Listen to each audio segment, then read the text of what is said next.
What's going on, everyone? Welcome to your 67th Java tutorial, and in this tutorial we're going to be finishing this program demonstrating J radio buttons. So where we left off on the last tutorial, we pretty much made 4 different kinds of fonts, and now what we need to do is pretty much take that text field and we need to set it equal to a font by default. And we just need to set it equal to a font by default so when the program runs for the first time it knows what font to use. So I'm going to set it equal to plain font because I'm just a plain old guy. You can set it equal to different font if you want, but I ain't gonna. So now what we need to do is pretty much create an add item listener for each button. So I'm going to take that plain button first and add item listener, just like that. Fun. There we go, got to clear out my throat. And the parameter this add item listener takes is going to be this. Get out of my way. New handler class, and for the constructor we're going to pass in the plain font. Now what happens is this. An add item listener pretty much chills there and waits for something to happen to that item, which is in this case the plain button. Now whenever it does happen, what do we want the object, because this is an object in here, and what do we want it to do? Well, for the handler class, it's going to be handling it, or it's pretty much the code that's going to happen if this button is clicked. We need to pass in plain font to the constructor. And let me go ahead and add a comment. So this wait for event to happen, and this is what this does, and pass in font object to constructor. And we didn't even create a class or constructor yet, so this might be confusing, but I spelled constructor wrong. See, this thing, if I click, it's not only a platform, but it also is a spell checker. So since I spelled constructor wrong, it corrected it for me. How cool is that? Compiler and a spell checker, double banger. So now let's go ahead and add this for well, the rest of them. Copy this and put, that's for a bold button, italic button, and bold and italic button.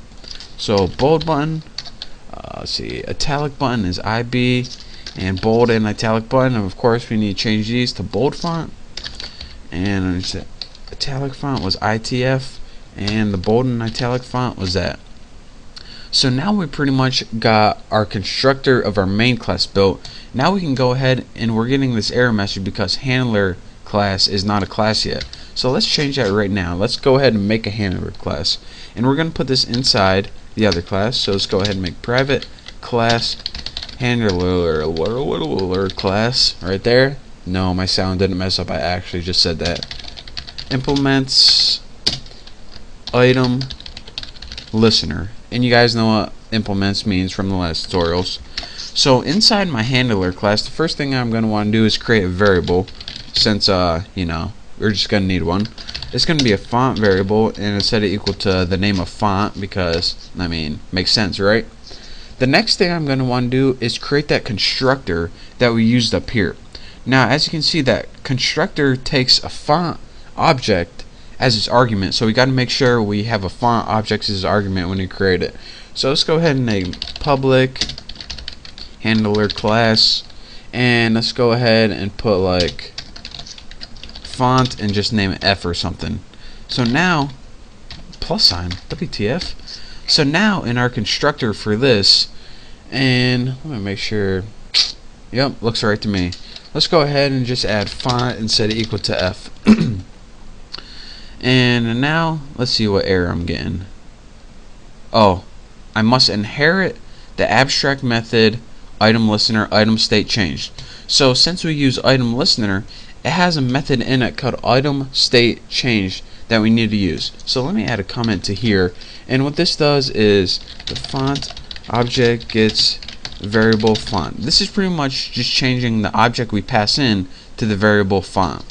So now that we implemented from item listener, we need to use that method called item state changed. So let's go ahead and make a new method called public void doesn't return anything, item state changed, and if I spelled that right, we should be good. So now this argument takes the item event, and we'll just name it event, and for this in the body, let's just go ahead and have something like text font, and we'll set it equal to set font for that font.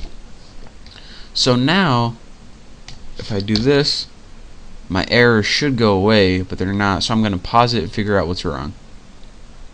Okay guys, I found my error and it was really embarrassing. Actually, for the constructor of handler class, I put handler class and I spelled it wrong. So you definitely need to put handler class and spell your constructors right. Pretty embarrassing if you ask me. So, you know, I'm not going to let it happen again, I promise. So now that we got all that changed, let's go ahead and, well, I'll add a comment for this for ease of reading.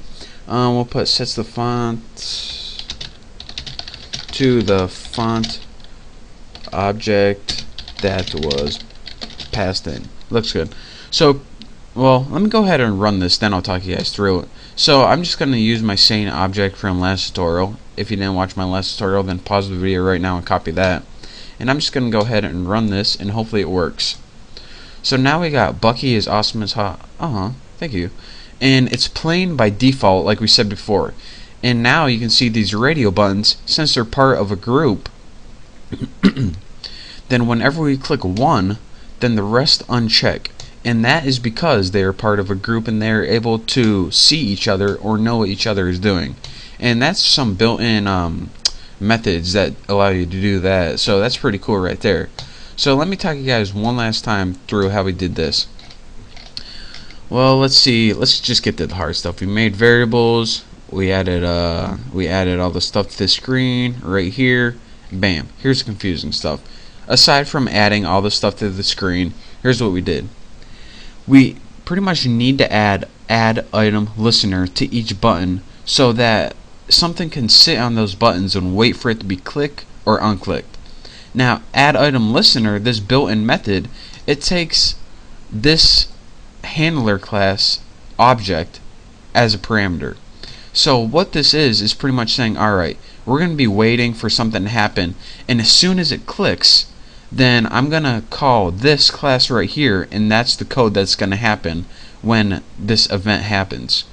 So now that we told it, alright, we want you to wait for something to happen, and when it happens, do this, we said, alright, what do we want to do? Well, we created a new handler class, and the constructor for that class is called handler class, of course, and it takes a font object. So let's go ahead and look at that constructor right now. The constructor, all it does is it gets that font, which was plain font, and sets it equal to the name font, or the variable font. And why do we need to set it equal to this variable? So we can use it later on to set the font. So pretty much we took that font, set it equal to the word font, and then in the item state change, which pretty much is the event that happens when it's clicked, it takes that font and sets it equal to plain font, bold font, italic font, or plain and bold font, or excuse me, bold and italic font. So now that we have a constructor and our item state changed, we're good to go, and we were able to run the program. So that's your real quick tutorial of radio buttons. And the last thing that you guys don't want to forget, don't forget to group your buttons right here. Set it equal to new button group objects. In this group allows your buttons to be one big family and allows them to see what each other is doing. And this lets them know when each other is selected or deselected. So that's that for this tutorial. Hope you guys learned a little something, not too much of course. So thank you guys for watching. Don't forget to subscribe. Don't forget to check out all my contests, and I will see you next time.